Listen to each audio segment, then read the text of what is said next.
പാപത്തിൻ്റെ ദുരിതം സ്നേഹത്തിൻ്റെ കാരുണ്യത്താൽ മൂടപ്പെട്ടിരിക്കുന്നു.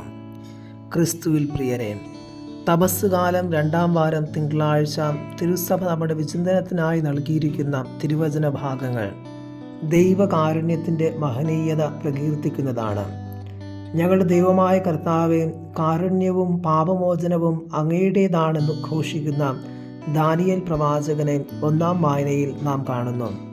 സുവിശേഷത്തിൽ പിതാവായ ദൈവത്തിൻ്റെ കരുണയുടെ സാക്ഷികളായി ജീവിക്കുവാൻ യേശുനാഥൻ നമ്മെ ക്ഷണിക്കുന്നു. വിചാരത്താലും വാക്കാലും പ്രവൃത്തിയാലും ഉപേക്ഷയാലും പാപം ചെയ്ത് ദൈവത്തിൽ നകന്നുപോയ ജനത്തിന് വേണ്ടിയുള്ള ദാനിയേലിൻ്റെ പ്രാർത്ഥനയാണ് വചനഭാഗത്ത് നാം കാണുന്നത്. ദൈവത്തിൻ്റെ കൽപ്പനകളിലും ചട്ടങ്ങളിൽ നകന്ന് അകൃത്യങ്ങളും അപരാധങ്ങളും ചെയ്യുകയും ദുഷ്ടതയോടെ വർത്തിക്കുകയും ദൈവത്തെ ധിഖരിക്കുകയും ചെയ്ത ജനത്തിന് വേണ്ടിയുള്ള പ്രാർത്ഥന. സർവ്വവിധത്തിലും ദൈവത്തിൽ നിന്ന് അകന്നു പോകുന്നെങ്കിലും 2 കാര്യങ്ങൾ പ്രവാചകൻ വീണ്ടും പ്രഖ്യാപിക്കുന്നു. ഒന്നാമതായി ദൈവത്തിൻ്റെ പരമാധികാരം, രണ്ടാമതായി ദൈവത്തിൻ്റെ കാരുണ്യം. വിശുദ്ധ അഗസ്റ്റിൻ ഇപ്രകാരം പറയുന്നു: കർത്താവേ, നീ കരുണ കാണിക്കാൻ ആഗ്രഹിക്കുന്നവരോടും കൂടുതൽ ആഴത്തിൽ കരുണ കാണിക്കും.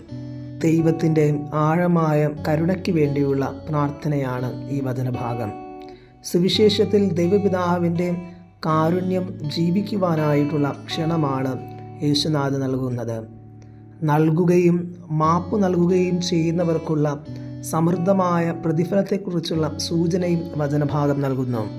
പരിശുദ്ധ പിതാവ് ഫ്രാൻസിസ് പാപ്പ മിസെരിക്കോർദിയ എത് മീസ്വര എന്ന തൻ്റെ അപ്പോസ്തലിക ലേഖനത്തിൽ ഇപ്രകാരം പറയുന്നു: പാപത്തിൻ്റെ ദുരിതം സ്നേഹത്തിൻ്റെ കാരുണ്യത്താൽ മൂടപ്പെട്ടിരിക്കുന്നു. പ്രിയമുള്ളവരെ, ഈ നോമ്പുകാലത്ത് ദാനിയേലിനെ പോലെ നമുക്കും നമ്മുടെ പാപങ്ങൾ ഏറ്റുപറയാം. പാപത്തിൻ്റെ ദുരിതം സ്നേഹത്തിൻ്റെ കാരുണ്യത്താൽ മൂടുന്ന ക്രിസ്തുനാഥൻ്റെ നിസ്സീമമായ കാരുണ്യം സ്വന്തമാക്കാം. ഒപ്പം ദൈവപിതാവിൻ്റെ കരുണാർദ്ര സ്നേഹം പങ്കുവച്ചുകൊണ്ട് ദൈവകാരുണ്യത്തിൻ്റെ സാക്ഷികളാകാം. കർത്താവ് നമ്മെ അനുഗ്രഹിക്കട്ടെ.